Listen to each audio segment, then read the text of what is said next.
On a le petit verre d'eau que tu peux remettre au cas où. Non, c'est pas Fais le clap, toi. Non, mais ça c'est. Fais un clap action, genre.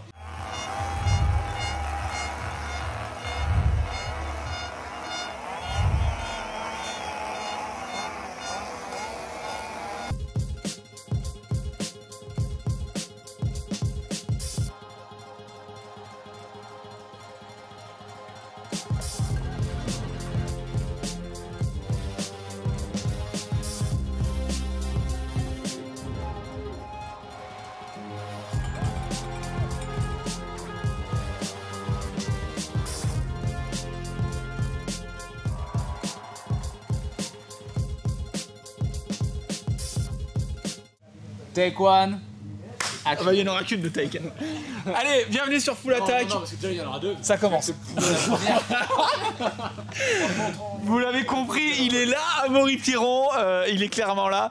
Il nous rejoint, il nous fait le plaisir de venir sur ce débrief. On va pouvoir parler de sa santé, de ce qui s'est passé, de pas mal d'actualités aussi de cette Coupe du Monde. On a aussi Lisa Baumann qui nous a rejoint, qui a couru, qui vient de finir 10e de cette manche ici à Val-Nord et qui est en progression assez fulgurante, on en parlera aussi. Et enfin là-bas, un des deux team managers de Muc-Off, Thibaut Ruffin, le frère de Gaëtan Ruffin, qui a été retenu forcément parce qu'il y avait une petite victoire de Thibaut à fêter, donc et on peut pas être sur tous les tableaux. Et est en progression aussi. Donc voilà, on les remercie déjà tous les trois d'être avec moi ici. Et j'ai envie d'attaquer forcément par toi, Amaury. Momo, ça fait plaisir de te revoir. Ça a été une période de convalescence qui a été quand même assez longue. Et là maintenant, on voit le bout du tunnel et tu vas aller que vers le mieux, j'imagine. Eh bien écoute, ouais, comme j'ai pu te le dire peut-être déjà avant, je sais pas, ça fait plusieurs jours qu'on se voit, du coup je t'ai dit des choses. C'est beaucoup de journées. Et non, ouais, vraiment cette semaine très compliquée jusqu'au championnat du monde. Dépression et douleur, vraiment. Tout était lié, quoi.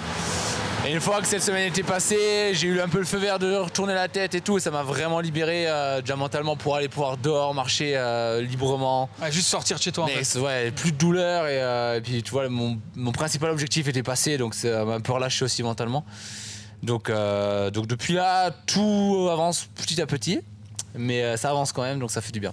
Il t'a pu t'entraîner au puzzle, tu m'as dit que ça avait été une de tes occupations. Ouais, c'est vrai que c'est ça qui est dur quand tu es en convalescence, c'est que les courses continuent.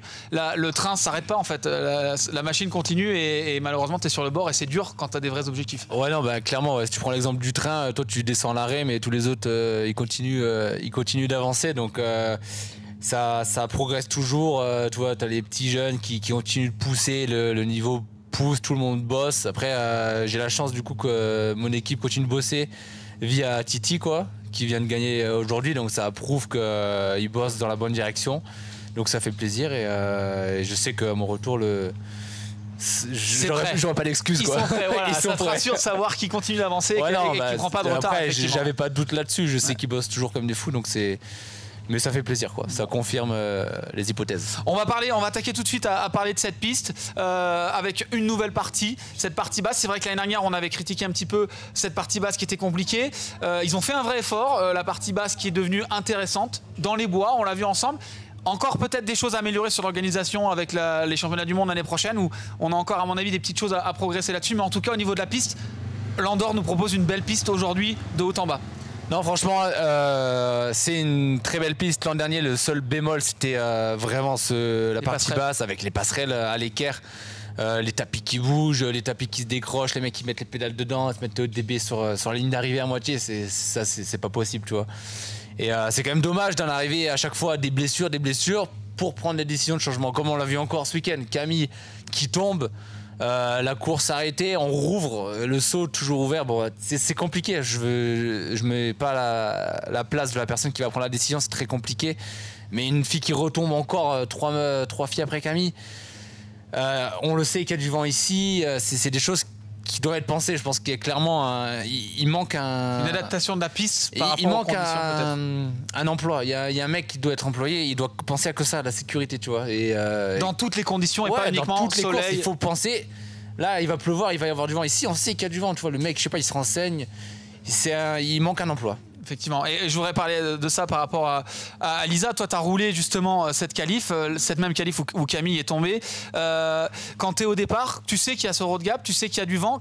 C'est quoi que tu as dans la tête? Est-ce que tu dis ça va limiter mon run, j'en mets un petit peu moins parce que je veux pas me mettre en danger, ou tu dis bah de toute façon c'est la course, tout le monde va vouloir aller à fond, il faut que j'aille à fond aussi? Non, alors pendant les entraînements, il y a tout qui s'est bien passé, on n'avait pas trop de vent et tout, donc on ne pense pas forcément qu'il y aura beaucoup de vent, tu vois. Et moi, à mon départ, ça allait encore. C'est vraiment, je pense, sur la fin, sur les filles, quoi. Les dernières filles qui partaient, il y en a plusieurs qui se sont mis des chaleurs. Camille qui tombe, et justement, quelques minutes après, j'ai vu aussi une vidéo d'une fille qui est tombée, donc c'était vraiment violent. Et c'est vrai que si tu tombes sur une rafale de vent comme ça, tu peux rien faire, quoi. Ouais, c'est compliqué, mais après, on n'y pense pas vraiment quand on est au départ. Ouais, vous êtes... en fait, c'est vrai qu'on peut poser un peu des fois la question aux pilotes. Et là, je vais poser la question plus à un team manager, un coach, où on se dit « Ouais, mais le pilote, il a toujours le choix ». En vrai, un pilote, il est conditionné à rouler. Si on lui dit que c'est ouvert, il y va à 200%. Et il n'est pas là pour faire attention, en fait. Lui, c'est pas son rôle de faire attention.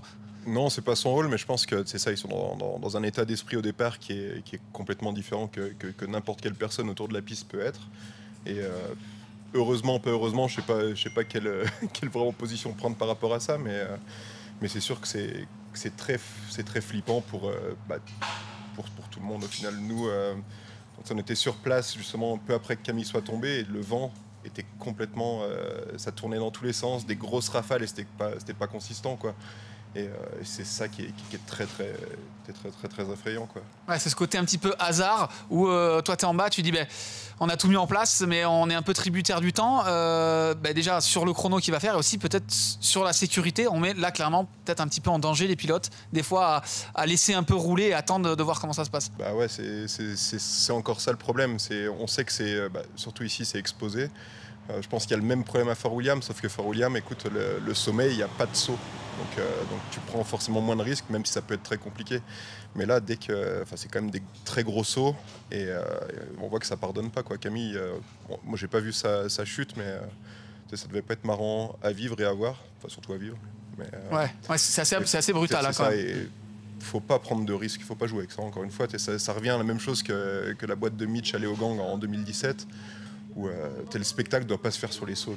Faut que ce soit safe quelque part. Tu peux faire des gros sauts safe. Genre. On est capable de faire du spectacle sans mettre en danger les pilotes, en fait, en étant, comme disait Momo, plus intelligent, plus clairvoyant, et avec une expertise un peu plus poussée peut-être dans la construction des pistes. Ouais, je pense qu'il y a clairement quelque chose à faire dans ce senslà, et c'est sûr qu'il ne faut pas aller chercher le mal. Quoi. Bon, on espère que ça va avancer, que ça travaille, que justement j'entendais qu'il y avait des petites voix, justement on essayait des petites choses. On va voir par la suite ce que ça va donner. J'ai envie de parler maintenant de la course en elle-même. On va commencer par la course des femmes. Raconte-nous un petit peu ton run, enfin ta journée. Pour un rappel, pour ceux qui n'ont pas suivi, on s'est levé entre 5h et 6h du matin, on a eu des entraînements à 7h30, on l'a dit, vous montez à 9h, vous roulez, non vous roulez pas, vous revenez, attendez, revenez à midi. Comment t'as pris ça dans ta tête? Comment ça se passe dans ta tête quand tu te dis, attends, on t'a dit 4 fois, tu roules pas dans la même matinée? Ouais. Je pense qu'il y a quand même de l'énergie qui est partie là-dedans, quoi. On s'est levé hyper tôt, après on était au départ, il y avait du vent ce matin, et le road gap n'était pas fermé, donc on savait pas s'il fallait le sauter ou pas, et moi j'hésitais, quoi, ça faisait peur. Et ça, c'est quelque chose qui te paralyse un peu presque, parce que tu sais que c'est un point noir, et tu oublies le reste presque au final. En haut, et moi j'ai demandé des conseils à Avali et tout, ouais tu vas le sauter ou pas, et après même les sauts du haut en fait, avec le vent. Parce que vous êtes quand même pas le même gabarit, c'est sûr qu'un Momo qui pèse peut-être un petit peu plus autour de 80... voilà, 80 plus, on dira pas, et vous qui êtes un peu plus légère, forcément vous êtes encore plus victime du vent que les hommes. Moi j'ai pas trop senti, franchement je suis contente. Mais non, c'est vrai que c'était une longue journée, à 9h on nous a dit en fait vous allez pas rouler quoi tout de suite, vous aurez des nouvelles à midi. Donc là dans ta tête tu te dis on roule plus, je me sors de la course, tu sors de ta course. Presque, ouais. Et en vrai c'était un peu bonne ambiance dans les paddocks, ça rigolait et tout, mais c'était quand même long quoi. Tout le monde parlait de est-ce que la course elle va avoir lieu ou pas. Du coup tu fais quoi de 9h à midi? On était au paddock, après j'ai mangé, je me suis couchée dans le van, non quand même pas mais presque. Et puis, ouais, après, à midi, on a eu des nouvelles, donc comme quoi on pouvait rouler l'après-midi. Mais ça a duré quand même longtemps entre les nouvelles et quand on a eu les entraînements. Du coup, ouais, après, j'ai pu faire quoi, un run avant mon run final. Ils ont réouvert une session d'entraînement avant de vous relancer dans la compétition. Ça, c'était bien aussi, je trouve. Ça remet dans le bain. Ouais. Et ouais, mon run, ça s'est plutôt bien passé. J'ai fait un bon premier split. Je suis vraiment contente. Et après, ouais, j'ai un peu galéré sur le bas. Les trous et tout, c'était énorme. Mais après, la piste, je me suis régalée tout le week-end et c'était génial. Ouais, c'est vrai qu'on le voit, hein, un peu cette piste qui travaille. Même à la télé, on le voyait que ça a trouvé. Effectivement, comme on le disait en off avec Momo, tu es en pleine progression. Il y a encore 2-3 ans, tu faisais plus du cross-country, tu étais plus là. Et là, tu t'es mis à la descente et ça te plaît. On voit que tu y arrives. Et maintenant, c'est d'aller accrocher les finales et essayer d'aller s'approcher du podium de plus en plus. Ouais, c'est clair. Je pense qu'il me manque 2-3 trucs encore pour aller chercher le podium. Je pense m'améliorer physiquement et encore techniquement dans les virages et tout. Mais je pense que si je continue comme ça... Ça va le faire. Ça va le faire, effectivement. Je vois un petit mot, s'il te plaît, Thibaut, par rapport à la course femmes, avec cette victoire de Nina. On a vu Vali qui était dominatrice depuis ces derniers temps. La Nina qui s'impose. On savait qu'elle était forte. Il fallait qu'elle fasse juste son run jusqu'au bout. Elle l'a fait. C'est bien, ça rebat un peu les cartes. On a senti la fraîcheur chez Nina. Et peut-être Vali, je le disais tout à l'heure en commentaire, un peu une fatigue d'être champion du monde, les médias, toutes ces choses-là où tu perds quand même, tu laisses de l'énergie avec un titre comme ça, non ? Mais Vali, c'est sûr que bon, elle a toujours été un peu connue pour son irrégularité. Et c'est vrai qu'en gros aussi, à contrario, genre Nina, quand ça marche et quand t'as l'impression que tout va bien, c'est comme si tu lâches une boule au sommet de la piste et que ça descend et qu'il n'y a rien qui arrête. Et là, c'était vraiment ça. C'était fluide tout le long, il n'y avait pas d'erreur. Et elle a une capacité, je pense, à lâcher les freins et de laisser aller le bike. C'est ça, quand tout s'aligne, ça marche, quoi. Et là, c'était clairement ça. Et Vali, peut-être un peu moins clean, peut-être un peu épuisé de toutes ces sollicitations et les événements passés.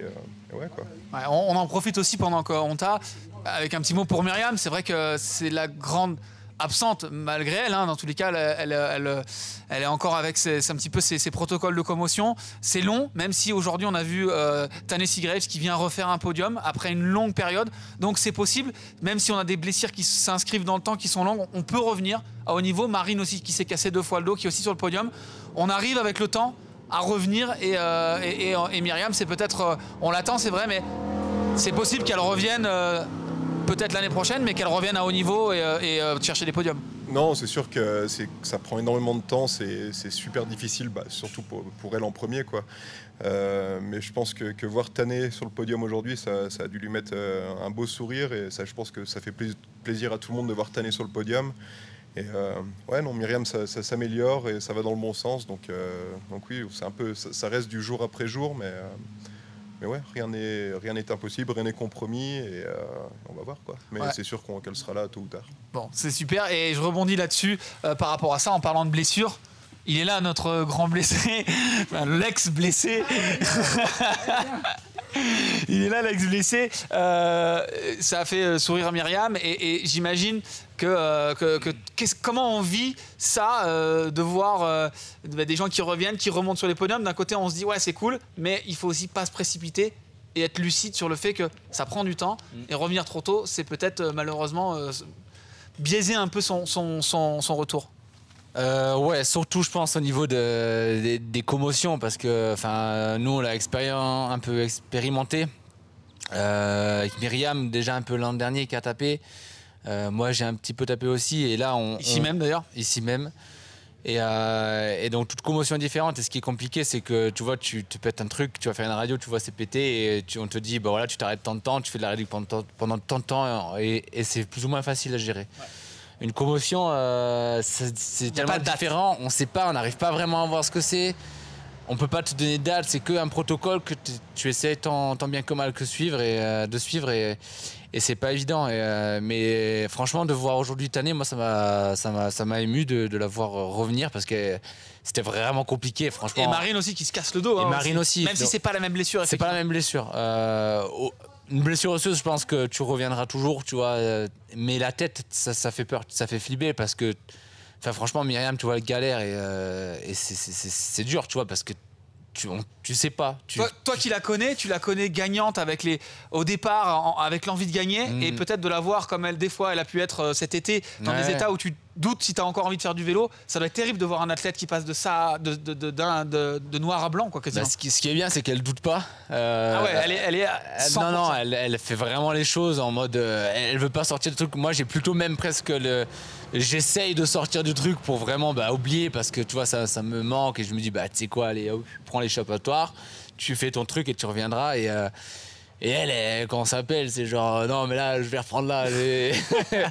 Mais c'est dur, mais c'est fort. Et là, je pense que du coup, de voir Tané faire un podium, moi ça m'a fait plaisir pour Tané et pour Myriam aussi, parce que ça veut dire qu'il y a, et ça peut s'arranger, quoi. Il y a pas, tout est possible. Ça prendra le temps que ça prendra, mais là, de toute façon, ça s'arrange déjà, ça va de mieux en mieux. On ne sait pas vraiment quand c'est exactement qu'elle pourra reprendre, mais elle reprendra. La lumière arrive au bout du tir. On commence à voir la lumière. On commence à voir la lumière. Super. On va parler maintenant de la course homme, qui était assez incroyable, assez intense, qui va l'être encore plus ce soir, forcément. On va en parler juste après. On revient juste après une petite pause de pub. À tout de suite.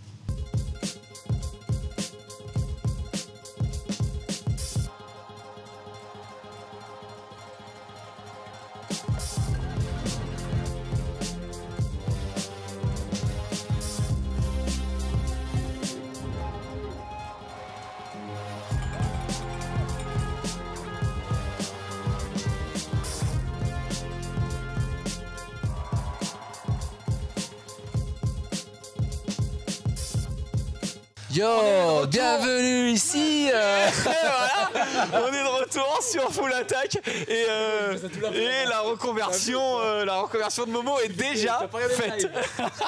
On attaque donc avec cette course homme qui était assez incroyable. La victoire de Thibaut Daprella qui nous fait quand même un run magnifique. Et comme tu le dis, Florian, c'était une course incroyable. On était sur la pointe de pied de A à Z. Il y avait des rebondissements dans tous les sens. Franchement, c'était fou. Non, mais franchement, Greg Minard, donc, genre, ils se tenaient tous. Ils arrivaient, mec. Ça commence par Antoine Vidal. Antoine Vidal, claque, prend l'autre site. Et là, genre tout le monde, ils étaient là. Ça se tenait, ils étaient verts. Et dernier split, je sais pas ce qu'il a fait, mais il a dû faire un dernier split de fou, parce qu'à chaque fois, dernier split solide, abusé. Et ils butaient tous dessus, mais des mecs qui gagnent des coupes du monde, quoi. Oui, c'est vrai, on a vu Troy, on a vu des Lucas Chaud qui laissait 4 dixièmes en bas dans cette dernière forêt où il a été abusé. Sur le fil. Ouais. Et c'est ce qu'il fallait faire, c'est être sur le fil, laisser vivre le vélo, pas buter et être à la limite. Il fallait être vraiment sur la crête, mais elle était très fine quand même. Ouais, écoute, il a su tirer son épingle du jeu, et franchement, incroyable. Super run, super beba. Et après, on arrive sur Minard qui impressionne quand même de fou. Genre, franchement, il est jamais fini. Il a pas de date de péremption. Comme on disait tout à l'heure, chaque année, tu te dis, bon, écoute, il a 40 ans, c'est fini, bon. Et puis, à bout d'un moment, il en a marre et il a 42 1981. Il est né en 1981. Même Thibaut Ruffin, qui est très vieux, n'est pas né en 1981. Thibaut n'est pas si vieux, quoi. Et du coup, écoute, franchement, il fait un run de fou incroyable. Et du coup, ça fait plaisir pour nous. On s'est dit, bon, écoute, il y a quelques années, si on veut, on peut, quoi. Mais incroyable. Belle opération pour Finn qui prend le général. Belle opération pour Finn. Peut-être quand même pour ces 10 derniers qui, clairement, ils ont joué un peu les points. C'est clair qu'il y a ce petit désavantage qui les empêche clairement d'aller essayer d'aller combattre le chrono. Les 10 derniers, Finn, donc 10e, lui part au début de la pluie. Et ça commence à mouiller, mais ça va, tu vois. Il fait quand même un superbe run. Il finit 3e. Troisième scratch. Donc 3e et il prend le général. Il prend le général. Donc franchement, il sort un superbe run et derrière, la pluie n'aide pas, quoi. Et donc forcément compliqué. Et à noter le haut de Benoît Coulange avant qu'il tombe, franchement, il était chaud. Ouais, franchement, c'était dans beau, le rythme. Il y allait, genre, on voit que là, les heures à Morzine, elles sont mouillées pas les couilles. Ouais, j'y étais, j'ai vu à quelle vitesse. C'est vrai qu'il est à 9 dixièmes, c'est lui le plus proche sous la pluie. Il est très proche et il roule super bien, il y va, il pense à rien à part à son run et c'est beau, malheureusement, la chute. Et après, Loïc aussi. Après, je pense que ça ressèche peut-être un poil pour Loïc, mais mine de rien, il fait clairement le meilleur run de tous les 10 derniers. Ouais, clairement. là, ça le titille. Hein. Je suis allé le voir à l'arrivée. On l'a vu le regard à la fin à Il l'arrivée. était dégoûté. Clairement. Dégoûté parce que là, il gagne la qualif. C'était un one-shot. Je pense qu'il apprécie ce format aussi. Et là, clairement, il était présent ce week-end. Et coup dur. Mais bon, ça le. C'est la course. C'est la course. Des fois, Ça fait. C'est ça. Exactement. Nous, on a eu de l'autre côté Titi qui a eu des galères aussi. Et là, écoute, la chance tourne. Et donc, Titi qui prend la place de Minard, ça se joue à rien. Et franchement, run, très très beau run. Et vite, propre. Petite chaleur à l'entrée du dernier bois. Ça, c'est cadeau. Ça, c'est cadeau. mais non, super run. Et donc, très belle course. Et je vais poser la question à Lisa par rapport à Antoine. Quand on a son coéquipier comme ça, donc du team Command ça Lézor, où tu le vois partir, tu vois qu'il s'allume du vert, j'imagine que tu es même encore plus stressé que ta course à toi. Parce qu'en bas, tu es en feu et tu dis, mais il faut absolument qu'il aille au bout de ça. En plus, Eris Van Leuven, qui est aussi ta coéquipière, qui gagne en junior, c'est des week-ends comme ça, c'est pour toi. C'est aussi bien pour toi même que pour le team et l'ambiance, j'imagine. Ouais, exactement. C'est vrai qu'on a un team de jeunes, donc ça fait grave plaisir qu'Antoine soit sur le podium. Vraiment, son dernier split incroyable, parce qu'à chaque fois, les mecs derrière, ils étaient en vert, quoi. Et à chaque fois, il les battait sur la fin. Et là, toi, tu cries quand t'es en bas, tu fais quoi? Ah ouais, on était avec le mécano, là. Et genre, on était en folie, et genre, on gueulait Antoine, et genre, il était sur son hot seat, là. Mais il nous voyait pas, quoi.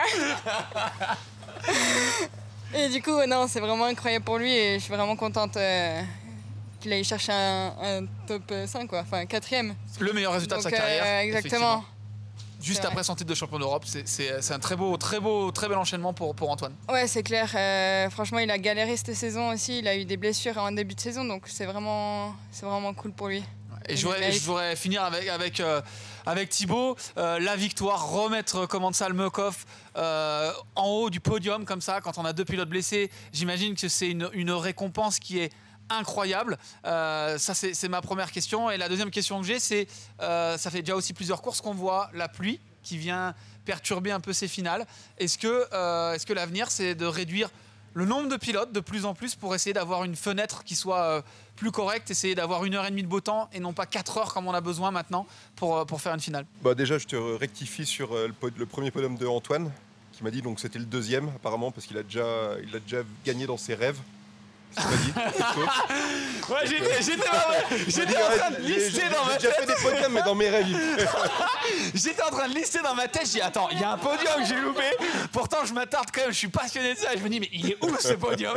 Ok, effectivement, celui-là, je l'avais pas. Non, pour nous, c'est vrai que c'est méga cool. On a besoin de ça. C'est une saison qui est ultra difficile, avec d'abord avec la blessure de Pompon et Amaury au-dessus de ça. On la prend, c'est clair, mais c'est toujours terrible de voir des courses où le mauvais temps arrive, où tout le monde ne se bat pas sur les mêmes conditions. Comme on m'a dit, il y a des gars qui ont fait quand même des très belles choses, genre Lolo, c'était quand même abusé, qui tiennent dans, je pense, les pires conditions. Donc bon, bref. Mais oui, c'est le nombre de riders, le format des events. Genre, j'ai pas vraiment mon mot à dire là-dessus, mais peut-être que oui. Toi, si tu as les mains libres, est-ce que tu fais partir plutôt 20 coureurs pour la finale ou tu restes à 60? Honnêtement, les mains libres. Je me prononce pas. C'est vrai que là, le problème, je pense, c'est juste qu'ils ont trop attendu entre le moment où OK, on court, et donc le run de training et le lancement des finales. Donc ils ont annoncé que la course était maintenue. Il y avait quasi 1h45 de rien, et ils auraient, je pense, facilement gagné une demi-heure qui aurait fait la différence à la fin. C'est vrai qu'il y a une mise en place des marshals, de toute la sécurité autour, des secours, effectivement, mais on aurait pu gagner effectivement un peu de temps. Peut-être, j'en sais rien, je sais pas quel. Ou prendre comme une finale que 30 élites, peut-être. Aussi, après, c'est ça, c'était annoncé qu'ils gardaient les 60, peut-être qu'ils ont voulu tenir leur parole et tout ça.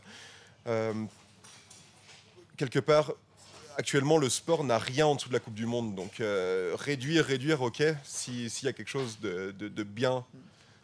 Réduire sans un niveau en dessous, c'est abandonner une part des coureurs aujourd'hui. C'est quelque part tuer le sport, ouais. Okay. Voilà, c'est sur quoi faut travailler. Je pense que ESO ont ça à l'esprit aussi, ils sont conscients du truc. Et à mon avis, d'après ce qu'ils disent, sont en discussion avec les autres séries comme IXS ou n'importe quelle autre série, Crankworks. Voilà, pour essayer de faire un échelonnage cohérent de la régionale à la Coupe du Monde. Mais c'est sûr que voilà, c'est pas encore le ski. Bon, nous on connaît le ski, mais c'est pas encore à ce niveau-là, tu vois. Coupe du Monde, enfin Coupe d'Europe, Coupe du Monde, enfin FIS, Coupe d'Europe, Coupe du Monde. On est loin de ça encore. Mais ouais, à noter quand même vraiment la flexibilité sur le programme. C'est quand même une belle évolution par rapport à ce qu'on a vu dans le passé et c'est quand même vraiment du positif sur ce point-là, quoi. Bon, en tout cas, merci à vous trois d'être venus. J'imagine forcément que maintenant on va avoir l'after party ici, ici dans le QG de Commensal avec une victoire élite homme. J'imagine qu'il va y avoir un petit peu d'ambiance ce soir. Bah nous on n'aime pas trop ça. Hein. Oui. Il est 18h32 on a 2 minutes de retard sur l'heure du dîner et l'heure du coucher approche. Hein. Bon, on va les laisser dîner ou coucher, faire ce qu'ils veulent. En tout cas, merci Momo. On a hâte de te revoir. Vous retrouverez Momo qui va venir normalement sur Loudanviel et sur Léger pour venir faire coucou. Venir maintenant, il est devenu un peu un média guy. Faire le job. Faire le job, voilà, effectivement, se montrer un petit peu. Lisa qu'on retrouvera évidemment sur les Coupes du Monde avec cette recherche de la progression, essayer d'aller s'approcher de plus en plus de ce podium. Et puis Thibaut, vous pouvez, et n'hésitez pas à aller lui demander un petit verre d'eau, au petit gâteau Commensal Mekov, ils sont toujours super sympas. Tendance guy. Alors attention au verre d'eau chez Commensal Mekov parce que des fois il y a des choses cachées dedans. Enfin bref, vous voyez l'ambiance. Merci à vous de nous avoir suivis. On se retrouve la semaine prochaine à Loudanviel. Ciao, bye bye. Ciao. Peace.